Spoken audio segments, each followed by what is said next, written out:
Halo teman-teman, di tutorial kali ini kita akan belajar lagi tentang generatif AI.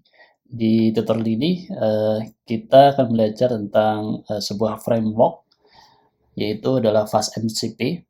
Jadi kita akan belajar bagaimana caranya membuat eh, middleware menggunakan Python dan nanti akan ke depannya nanti kita akan belajar cara menghubungkan middleware ini dengan Gemini dan juga dengan misalnya generatif AI yang lain atau dengan LLM model yang lain.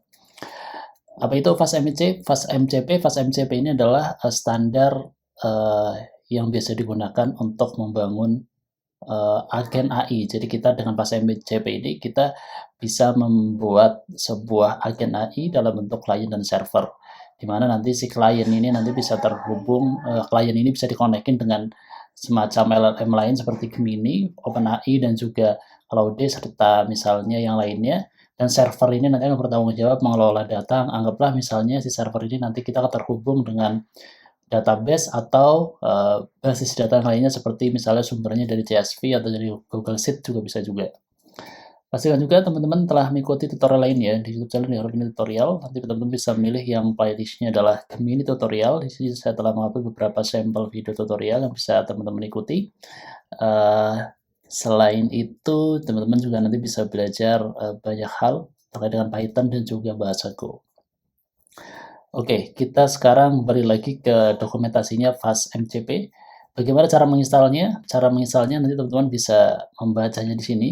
Cara menginstalnya, jika teman-teman menggunakan pip, nanti teman-teman bisa menginstal dengan cara pip install FastMCP. Setelah itu, setelah proses instalasinya selesai, nanti bisa dicek apakah instalasinya sudah berhasil atau belum dengan cara FastMCP version. Nanti akan muncul uh, version dari FastMCP ini. Sebagai contoh misalnya di sini saya sudah menginstal FastMCP, kemudian saya akan jalankan FastMCP version. Nah, ini muncul version dari FastMCP-nya. Oke, di sini ada beberapa hal dasar yang perlu teman-teman pahami sebelum mengeksplor lebih jauh tentang bagaimana cara FastMCP bekerja. Pertama, di sini ada dua hal karena FastMCP ini dibangun dengan tujuan untuk membuat sebuah middleware yang nantinya bisa membantu mempersingkat pembuatan atau menstandarisasi pembuatan agen AI. Jadi di middleware ini ada dua hal. Pertama ada server dan client. Di dokumentasinya resminya dari FastMCP ini itu ada server dan juga ada client. Jadi server dan klien ini punya dua komponen yang kalau misalnya teman-teman pernah belajar tentang gRPC, nah ini sebenarnya komponen-komponen ini nanti akan dipakai ya mirip dengan gRPC walaupun sebenarnya beda gitu. Contohnya kita ke core komponen, di server dia punya core komponen ada tools, ada resource, ada prompt. Terus di si client juga ada core komponennya juga, ada tool, ada resource, ada prompt. Dua core komponen ini, tiga core komponen ini punya cara pemanggilan yang berbeda dan cara implementasi routing yang berbeda. Oke, kita sekarang coba lihat di bagian kita kembali ke resource, ke tools. Oke, tools itu apa? Nah, nanti sebenarnya ya ini modular yang bisa dikonsum oleh si klien. Jadi kita bikin modularnya di sisi server, nanti si klien akan mengkonsumnya. Cara pembuatannya gimana? Seperti halnya bahasa Python, biasanya kita ketika anggaplah misalnya teman-teman ingin membuat sebuah library kalau teman-teman pernah misalnya mengeksplor atau menggunakan Flash framework, ya teman-teman di situ biasanya kita bikin sebuah library atau sebuah fungsi atau sebuah function lah ya. Sebuah function ini bisa kita jadikan sebagai dekorator di function yang lain. Contohnya seperti ini, jadi kita tinggal memanggilnya saja from FastMCP, import FastMCP. Ini adalah model tools-nya, jadi ini ini adalah core component tools, ini bentuknya seperti ini. Kemudian kita lihat yang resource, Yang resource bentuknya seperti ini. Jadi kalau resource itu di sini ada resource, ada ini nggak boleh ya, ini semacam kayak path URL-nya, resource getting. Dan di resource ini juga bisa juga kita menambahkan param, misalnya kalau di sini ada sampelnya, apa nggak ya? Kita coba lihat. Nah, contohnya, nah contohnya ini. Resource ini adalah misalnya ini resource, terus slash ini adalah path-nya. Ini name ini adalah variabel bisa berisi sebuah nilai atau variabel yang nanti akan dikirim oleh si klien ke si servernya. Oke, sekarang kita ke prompt. Nah, ini prompt sebenarnya hampir sama dengan yang lain, cuman bedanya nanti kita punya dekoratornya ada prompt, tentu cara pemanggilannya juga berbeda di sisi kliennya. Oke, kita sekarang ke bagian klien. Di core komponen kita lihat tools. Nah, ini sisi klien ya. Jadi kalau teman-teman lihat di sini ada klien call tool add. Nah, ini A5B3. Kalau kita lihat, kita sekarang kembali ke tools ini ya. Saya buka new tab. Kita lihat di sini. Ini kan ada variabel nih, variabel A sama variabel B. Kalau kita lihat di sini tuh kita udah panggil add ini adalah nama functionnya. Kemudian add itu nama functionnya. Kita panggil nama functionnya, kemudian kita kirim parameternya, variabel dan variable value style. Ini sebagai argumennya. Jadi kalau misalnya kita lihat di sini ada A dan B, jadi A dan B ini perlu kita input juga di sini. Sebenarnya si FastMCP ini adalah pengembangan dari atau framework yang didasarkan pada ini model contact protocol.io.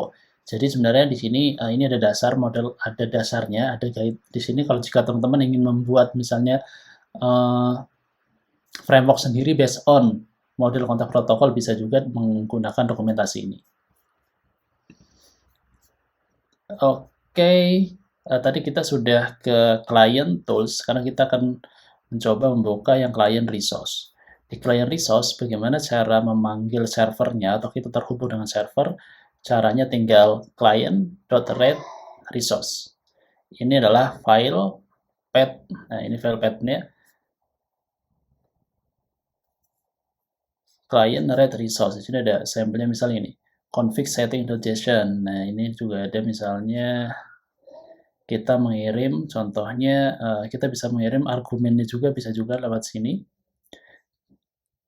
Ada client read resource, ada client list resource. Terus kita bisa ke prompt, yang terakhir adalah client prompt. Di client prompt itu cara memanggilnya beda sendiri, sebenarnya sama juga sih, tapi bedanya kita bisa langsung result message content.tag.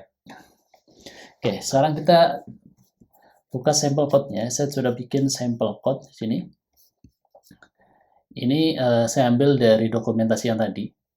Dokumentasi yang ada di FastMCP. Kita akan coba lihat pertama di sini. Apa hal yang pertama kita membuat server, tentunya kita perlu mengimport library framework terlebih dahulu from FastMCP, import FastMCP.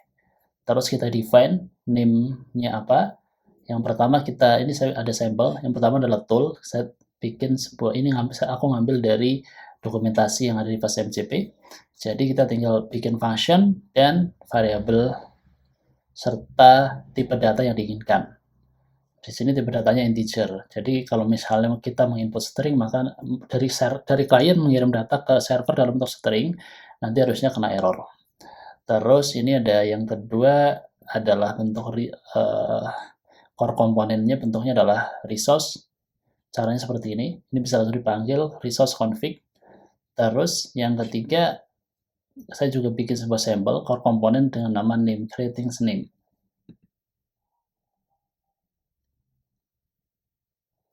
Terus yang ini adalah prompt ya. Yang kelima adalah bentuknya prompt. Oke, bagaimana cara membuat kliennya? Nah, teman-teman tinggal membuat sebuah variabel yang nama client.py. cara setupnya seperti ini. Kita define servernya fastMCP atau server misalnya, in-memory server ideal for testing ya. Terus ini juga bisa juga ditambahkan nanti sesuaikan dengan server klien ya. Ini saya asumsikan di sini https example.com/mcp. Terus kita panggil local Python script. Ini adalah nama file dari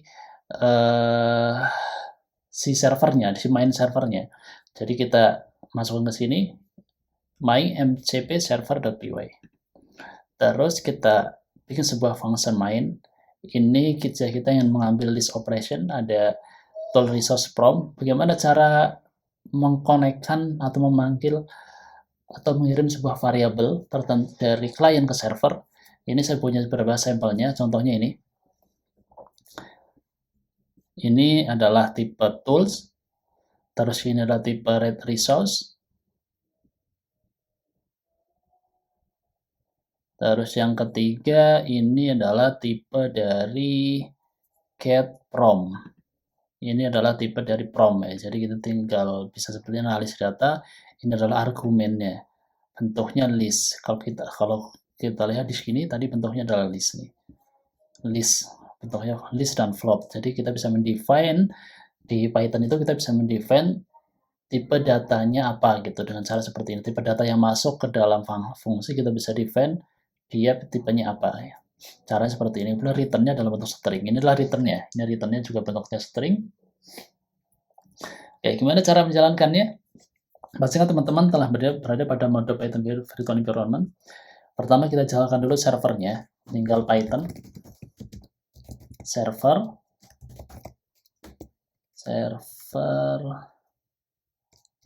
cek Python mymcp server.py. Kita run. Nah, ini servernya sudah jalan. Dia berjalan di port 1327. Terus sekarang kita jalankan si kliennya. Cara jalankannya juga sama, tinggal Python. Kita buka client.py, tinggal Python. Nih kan async run main.io. async.io.run main. Ini main ini adalah fungsi yang udah kita define. Tinggal Python client.py. Nah, ini kita sudah mendapatkan data dari sisi servernya. Tujuannya apa? Ketika kita mengimplementasikan fastMCP ini, tujuannya adalah ketika nanti kita ingin membuat analisis data, mengkonekkan misalnya dengan Cloud atau anggaplah dengan Gemini.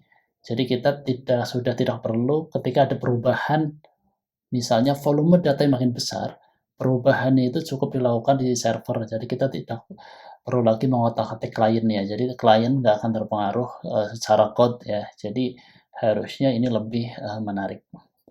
Oke, di tutorial selanjutnya nanti kita akan belajar bagaimana cara mengkonekkan Gemini, terus fastMCP, dan juga kita nanti akan menambahkan sebuah resource mengambil dari CSV. Nanti kita akan meminta Gemini membuat analisis data berdasarkan CSV yang kita ambil dari server. Oke teman-teman, demikian tutorial singkat tentang fastMCP. Selamat mencoba.